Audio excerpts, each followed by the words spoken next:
et à tous, découvrons tout de suite ensemble les grands titres qui seront développés dans cette édition.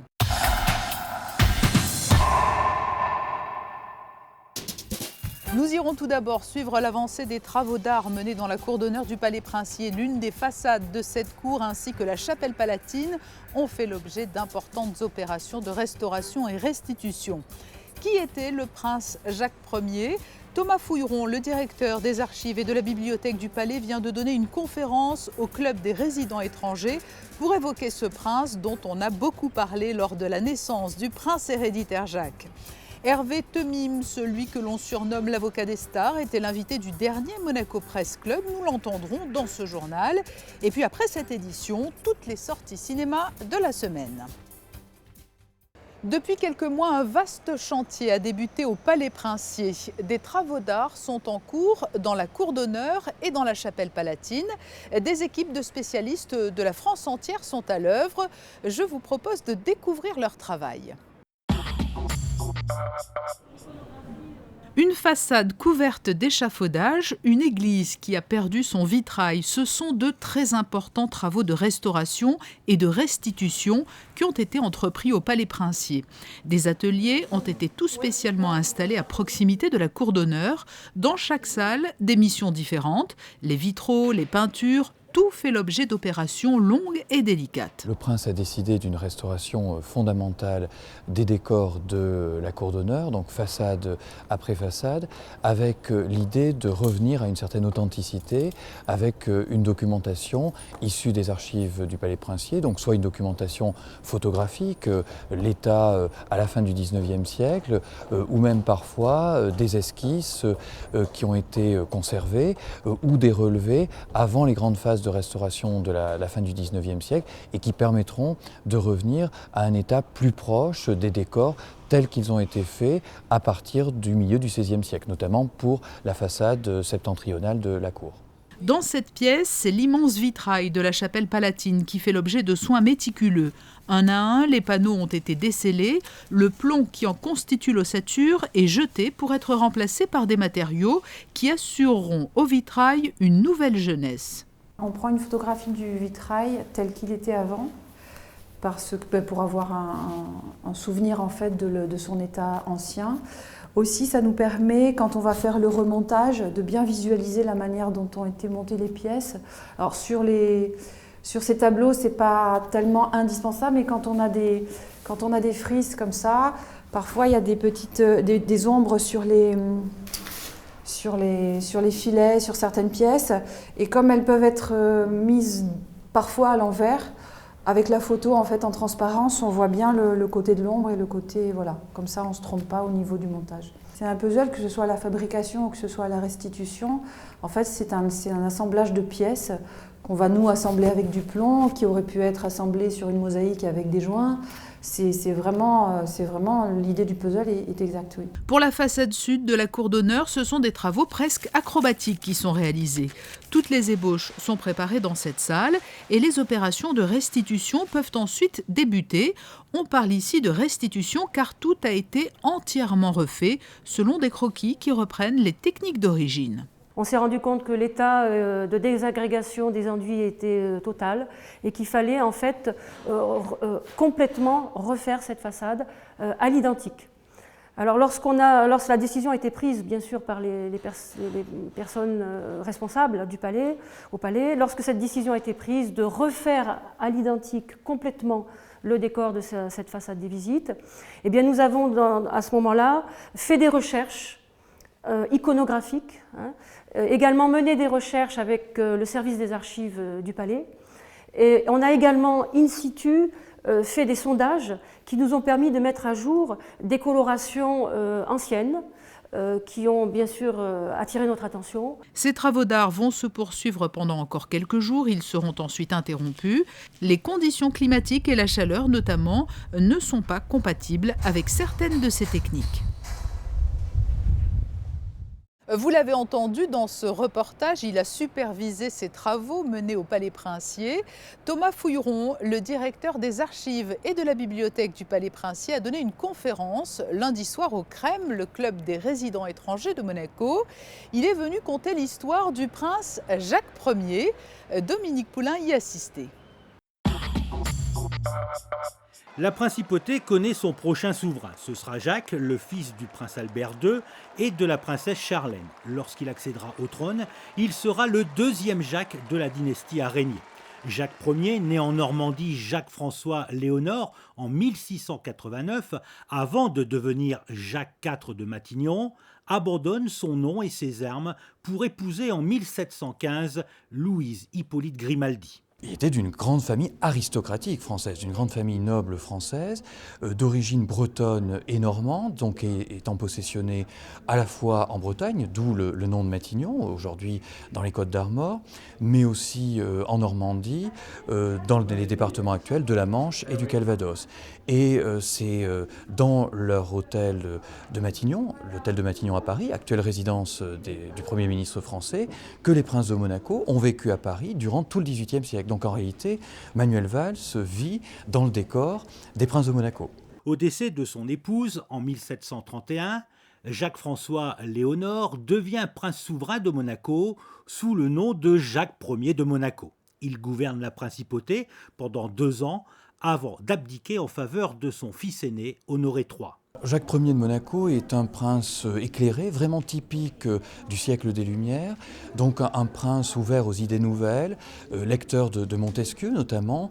On conserve dans la bibliothèque du Palais Princier une très belle édition de l'Esprit des lois de Montesquieu, annotée de façon manuscrite par lui-même. Un prince amateur d'art, donc un prince véritablement représentatif de son temps et qui, sur le plan intellectuel, a été un prince véritablement marquant dans la dynastie, puisqu'il a rassemblé une collection d'art très importante, remarquée à l'époque, parmi les plus importantes d'Europe, qui était au Palais de Monaco, qui était à l'hôtel de Matignon à Paris, et qui était dans d'autres résidences, en Normandie notamment, qui appartenaient à ce moment-là au prince. Homme de caractère, Jacques Ier ne recule devant rien, il est très déterminé et dynamique dans l'accomplissement de ses tâches. C'est un prince lecteur, amateur d'art, ouvert sur les idées de son temps et qui ensuite cherche à les appliquer, cherchait à diversifier les ressources économiques de la principauté et à se battre, je dirais, pour maintenir la souveraineté de Monaco, donc qui, même si c'était une pièce rapportée, avait totalement fait sien le projet dynastique des Grimaldi et le fait de maintenir, de sauvegarder, de préserver l'indépendance de la principauté. Depuis, les liens entre le pays de Matignon et Monaco ont toujours été très forts. Le prince Albert porte toujours le titre de sire de Matignon et les cloches de la ville normande sonnent souvent le glas en même temps que les cloches monégasques. Dans l'actualité en bref, la fin des travaux du 3e poste source. Il est situé dans le vallon de Sainte-Dévote et son chantier avait débuté en 2013. Tout récemment, le prince souverain s'était rendu sur place. Ce poste source va permettre de renforcer la sécurisation de l'alimentation électrique de la principauté, car les 2 premiers existants étaient proches de la limite de leur capacité. Il aura pour mission de convertir le courant électrique pour le fournir aux usagers de la zone est de la principauté. Cet équipement est inédit en raison de sa localisation souterraine. Cette semaine, la SMEG va prendre la main sur ce poste source et pourra en assurer une livraison fonctionnelle à l'horizon 2017. La capacité d'alimentation électrique de la principauté augmentera alors de 50%. À l'international, le gouvernement princier a décidé le déblocage d'une nouvelle aide humanitaire d'urgence en faveur des réfugiés syriens. 75 000 € vont être alloués au programme alimentaire mondial. Cette enveloppe sera destinée aux personnes réfugiées dans 5 pays voisins de la Syrie, dont la Jordanie sur ces images. Depuis 2012, ce sont au total 375 000 € qui ont été alloués aux réfugiés syriens. On le présente souvent comme l'avocat des stars ou l'avocat des grands patrons. Hervé Temim était l'invité du dernier Monaco Press Club en fin de semaine dernière et il est revenu sur les grandes affaires qui ont marqué sa carrière et sur les problèmes que connaît la justice. Nous l'avons rencontré. On aborde un procès comme une rencontre sportive. Il faut gagner. Je crois que la première qualité d'un avocat, c'est comme la qualité d'un sportif, c'est de détester perdre. Et je crois que c'est aussi quelque chose qui évidemment implique des douleurs, parce que c'est très très douloureux de perdre, hein, parce que si vous voulez sur un terrain, en général, le meilleur gagne et vous pouvez difficilement, bien sûr vous êtes très malheureux d'avoir perdu, mais en principe c'est quelque chose qui c'est très souvent inévitable.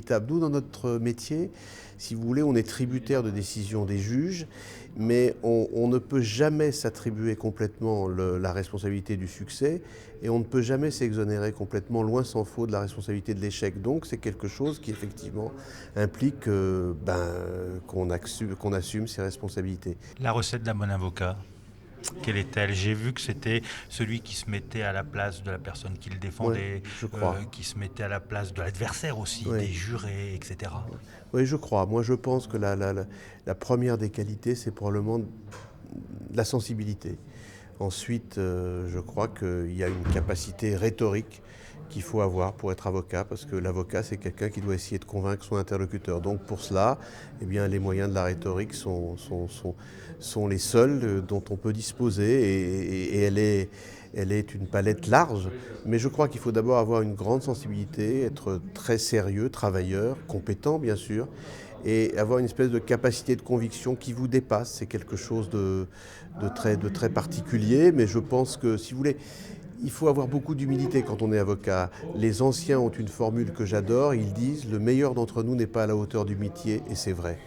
C'est vrai. Je crois que c'est un très grand métier et que le meilleur avocat du monde n'est pas à la hauteur de ce métier. On peut toujours mieux faire, on doit toujours mieux faire. La justice en France n'est pas si mauvaise que cela, parce que si on la compare aux justices étrangères, je crois qu'elle n'a pas à rougir. Et je vous dis cela parce que j'ai malheureusement eu à connaître d'affaires, et j'ai à connaître d'affaires à l'étranger, dans des pays dont la justice est très bien considérée, où je constate vraiment qu'on n'a rien à envier à personne. Alors maintenant, il est absolument évident que la justice en France, elle est très très critiquable. Je crois qu'elle est fondée sur des dogmes très forts, très valeureux, comme l'impartialité que vous mettez en avant, comme la présomption d'innocence, mais je crois que ce sont des dogmes purement abstraits. Et je crois qu'effectivement, c'est faux de dire que les juges d'instruction instruisent à charge et à décharge, parce que je crois que, sauf exception très rare, c'est quasiment impossible. C'est faux de dire que la présomption d'innocence existe, parce que dans la pratique, tout contribue à la contrarier, et c'est vrai que la justice pénale est d'une très grande violence. Avant de refermer ce journal, nous allons découvrir tout de suite les cartes météo pour les prochains jours. Ce mercredi, soleil très doux et quelques nuages, pas de pluie, temps calme dans la matinée, légère brise dans la journée. Jeudi, un temps moins ensoleillé que les jours précédents, sans détérioration importante du temps. Nuages passagèrement épais, température proche des normales, vent faible. Vendredi, nuages matinaux, bon moment de soleil doux dans la journée. Samedi, beau temps, nuages discrets, température bien agréable, comprise entre 15 degrés le matin et 19 au meilleur moment de la journée. À suivre dans un instant sur Monaco Info, des idées sorties cinéma avec tous les films de la semaine choisis par José Sacré.